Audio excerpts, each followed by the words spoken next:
Good evening, everybody. Hi, I'm Ross Cook, founder of Ross Cook Balancing. Welcome this evening. I help high-level entrepreneurs to overcome self-sabotaging behaviors and belief systems so that they can continue to live sustainably profitable, productive businesses and have lives that are value-based. Okay? So what we're going to do for the next 3 days is we're going to talk about going home successfully. Somebody asked me today, what is one of the simple things that you teach that is an epic thing that makes some of the biggest differences in anybody's lives you ever worked with? Well, that's a tough pick. And after a few hours and then going within and spending some time thinking about it and saying, I'll just let it roll to me. I know my intuition will find the appropriate thing. I believe going home successfully is one of the most profound changes we can make in our lives. And so often when we're talking about transition and growth in our lives, we think we have to go over and push the Eiffel Tower over or something like that. How about we just start on something we do every day, and we start simply and easily on it. Simply, not necessarily meaning it's going to be epically just simple to get it done, but it's going to be a simple act. And some of the most difficult things we will do is to focus all of our attention, all of our emotion, all of our mind, body, and spirit onto something that seems very simplistic on the outside. So you work hard. Why do you go to work? Why do you have a job? Why do you even do the things you do? And then you go home. And if you go home to yourself, then that's an issue of how do you go home and joyfully embrace everything that you're doing, embrace everything you're doing for. And how does that relate to you in the bigger picture? How does that connect you in all your life stories? Okay? Most people go home to a family of sorts, one sort or another.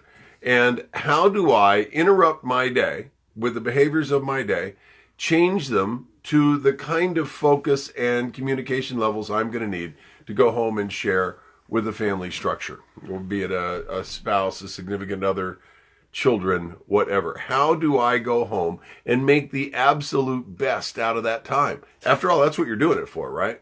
I mean, you're doing it for yourself if you're going home for yourself. You're doing it for yourself if you're going home for a family. And you're also doing it for yourself and a family if you're going home to a family. So you're going to have to work within yourself no matter what it is. But there are a lot of times, sometimes when we go home, we're tired, or sometimes we're all upbeat and ready to go, and there's strains and stresses in the family.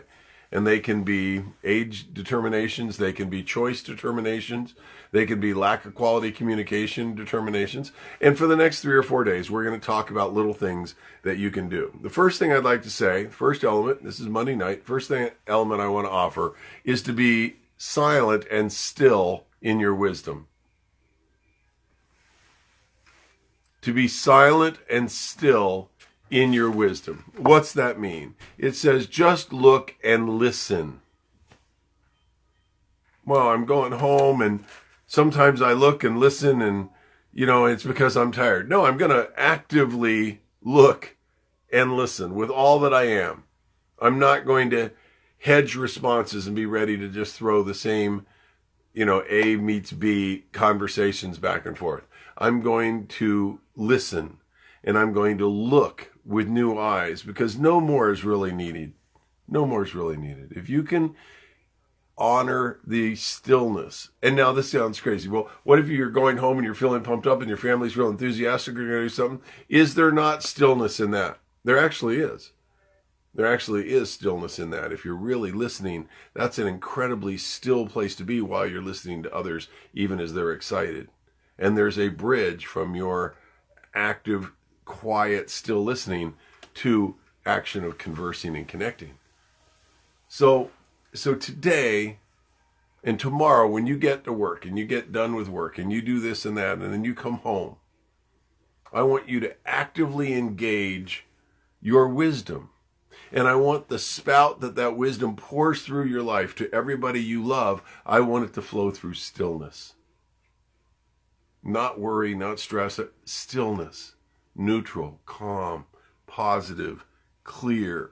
Just look and listen, because that activates the non-conceptual intelligence within you. Let stillness direct your words. Let stillness, if decisions are being made. Let stillness be a part of the decisions.